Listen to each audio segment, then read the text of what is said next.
back to Long Distance Review, the place where I'm going to review rock albums, heavy metal albums, all the sort of spectre of rock. And this review is for one of the biggest sort of albums released this month. It's for Ministry's new album, which is called Amerikkkant. Amerikkkant.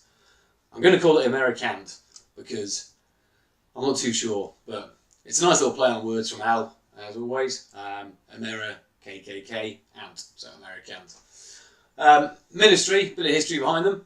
They were formed in 1981, and they released their first album in 1983 called With Sympathy. They then followed that up with Twitch in 1986, and they released excuse me, Land of Rape and Honey in 1988, But Mind is a Terrible Thing to Taste in 1989, and they released Psalm 69 in 92.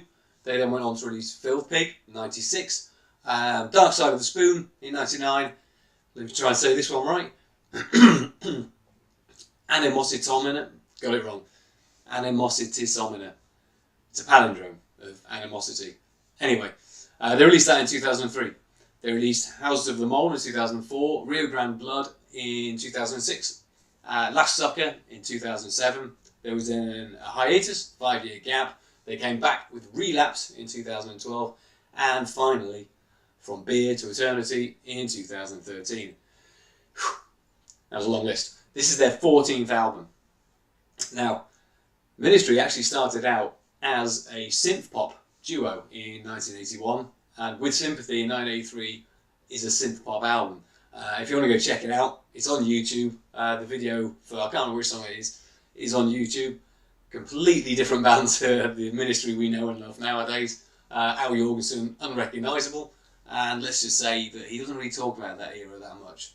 And it was when they got to Twitch in '86 really they started to change their sound. There was a lot more dark industrial elements coming in, and I think when they hit Land of Rape and Honey in '88 was when they started to get the electronic guitars, the drum machines, the big synths, the movie dialogue samples all in there, and that album has one of their best songs, Stigmata, on. And from then on, they went from strength to strength and hit their peak really in 1992 with Psalm 69, which is a fantastic album, now a sort of well-known classic album of any industrial metal list out there. This will be high up on the list. It's got the big songs like NWO, Just One Fix, Jesus Built My Hot Rod. They then, drugs are a big part of Ministry's career and a big part of Al Jourgensen's life, and it's incredible that he's still alive nowadays really when you look at what he's done. And I think in this period, if you ever look back, it was a very debauched period in Ministry's life, and they released Filth Pig in '96, which echoes the sort of life they were living. It was a very dark, depressing album, really dirgy, sludgy album. And I think Al was in a bad place at the time. They then sort of went on to release Dark Side of the Spoon and Animositisomina, to a world that didn't really give a shit at the time. I guess new metal was big, Ministry were old hat, and no one really gave a shit. They're not great albums, I'll be honest, anyway. He then split with his long-term partner, who left at this time, Paul Barker. They sort of came back quite quickly, and they were a new beast really, a new animal. They released the George Bush trilogy, as it's known, Houses of the Mole, Rio Grande Blood, and The Last Sucker, all in a sort of 3-year gap.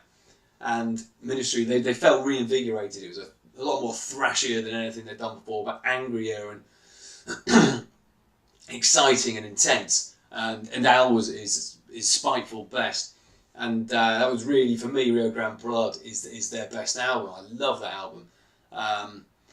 And then that was it then. The Last Sucker was it. That was it. 2007, they weren't going to carry on. Last Ministry album, see you later.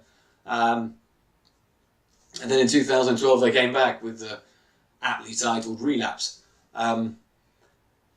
Which I guess, on a personal level, I wasn't really that interested in. I heard, I think it was 99%, this was the first song they released off that. Didn't really pick me up. I sort of lost interest in Ministry a little bit then. Unfortunately, Mike Scaccia, who was a long-term guitarist for Ministry, died upon the release of this album. And again, That was it then. No more Ministry. They won't carry on. Sure enough, they carried on, and in 2013 released From Beer to Eternity. Again, I didn't pay a lot of attention personally.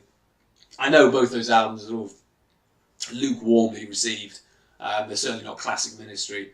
But again, 2013, that was 5 years ago, and that was it then. No more Ministry. But like a bungee cord, Ministry came back, and I just think Al can't stay away, no matter how many times he says it. And here they are now, 2018, they're releasing Amerikkkant. The background behind this album, I guess, it's a pretty obvious album in terms of the message and the background and the theme. It's all about the way America is nowadays, and the Trump administration, the landscape of America, the gun culture, the infighting, the left wing, right wing battling, the basically how poor America is politically at the moment, and how despairing Al Jourgensen is of it. And that's great. I think Ministry are good when they're like that. In terms of this album, it starts off with a very slow build of a song called I Know Words, which isn't really... It's more of a sort of introduction to the album.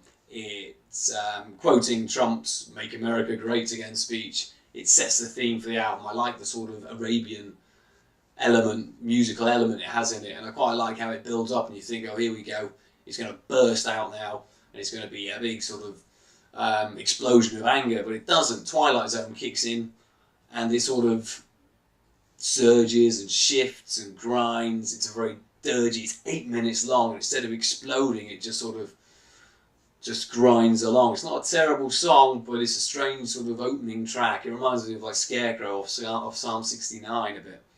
The lyrics sort of paint the American landscape very well, and I always think Ministry, and Al Jourgensen especially, is a lot better when he's got a target to aim at. If you look back in Ministry's career, their best albums for me, The Mind's a Terrible Thing to Taste and Psalm 69, were both targeted at George Bush Sr. when he was in office. And then the George Bush Jr. trilogy of albums are all just brilliant, angry political albums, and Al Jourgensen is scathing and biting best. And I always think Ministry are best like that. So here we are now with another, target for Al to aim is sort of laser at, and it's Donald Trump. But if this isn't so much a gunshot to the head like the Bush ones were, this is more of a slow strangulation. It seems that the pace of this album is very dirgy and slow, especially to begin with. The second song after Twilight, well, the third song in terms of song track listing, is Victims of a Clown, which is a more sort of grooving bass call to revolution, and it quotes like Charlie Chaplin's Great Dictator speech. But the pace doesn't really pick up until we get to the thrashy We're Tired of It, which Burton C. Bell sings along on.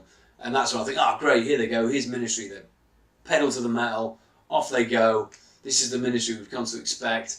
But really, that's the only big thrashing paced number on the album. It eases off again, and lots of samples come in on the entitled Wargasm, which was actually released before the album came out. And Wargasm comes in, and it's so many samples of quotes of Trump, of just Americans saying things, it seems. It becomes a bit overpowering, and the song sort of loses its way a little bit. I find that you get a bit tired of it after a while. It becomes a bit tiresome. And after that, it's probably the controversial point on the album. It was actually released, the song that was released first off the album, which is called Antifa. The song itself is controversial in the fact that the Antifa are a extreme far left political movement, let's say, in America. They're anti-fascism, hence Antifa, and they have been known to cause property damage, physical violence, and I think they're labelled under sort of domestic terrorism in America. Now, Al Jourgensen's come out and said that he's not writing the song to support what they do. He says he likes the idea of the thinking behind it, that we've had enough, we've got to get up and do something about it. But it's hard to ignore the lyrical content when it says things like, I've got something to say, and I'm going to say it with my fist. And what is it? Skinheads take a dive, Antifa are coming, you won't survive. Al can say what he wants, but I mean, they're front and centre, these lyrics about this Antifa, and it's even the video is kind of obvious what he's getting at. So it's difficult to think, is that needed? I mean, no one should support violence, and it's very difficult for Al to sort of put that song out there without it being seen as a supporting a violent group. Political message aside from the song's actually one of the better ones on the album. When I first heard it, I wasn't really that keen, but in the sort of musical climate of the album, it's a bit of a light relief from the grinding, dirging, sludgy tracks that surround it. But after Antifa, the album really drops off with Game Over and the title track, which are highly forgettable songs, and really draw the album to a very, very long, drawn-out close. It's only 9 songs, this album. It seems longer. I'm not saying it's a terrible album. It's got a lot in common, I guess, musically with probably Filth Pig, in the fact that it's a very slow-paced album. As I said before, it's not an explosion of anger like the Houses of the Mole or Rio Grande Blood was. This is a sort of grinding, I keep saying grinding, but it really is. It's a dirgy, sludgy record, and it's slow-paced. Maybe after a few listens, it'll become an easier listen. I'll be honest though, I've listened to it 4 or 5 times, and I find it a very tiresome listen now. There are the odd song I like on it. I think We're Tied Up, it's a great song. I liked Antifa still, and Victims of a Clown I'm quite keen on as well. But I like the idea of the album more than the album, unfortunately. I like the political message he's getting across. Maybe not so much the Antifa bit, but I like that Al's got a target to aim at, and he's going for it again. He's brilliant when he's like that, and his lyrics are great throughout the album. But musically, it's not their best. It isn't. I think it'll sit somewhere mid-table, I guess, in the 14 albums they've released. It's a proper 6-7 out of 10 album from Ministry. But saying that, Al Jourgensen's a legend, and we're lucky to have him around still. And we're lucky considering the amount of drugs he's taken in his life and the amount of crap he's got to. If you get a chance, read his autobiography. It's stunning. So on that front, it's brilliant to have Ministry around. It's brilliant to have them back, and long may they continue. I just wish this was a slightly better listen than it is. So make your mind up for yourself. Go check it out on YouTube. It's out there. And thanks for watching. Comment, subscribe, do all that. Cheers. I'll see you again soon.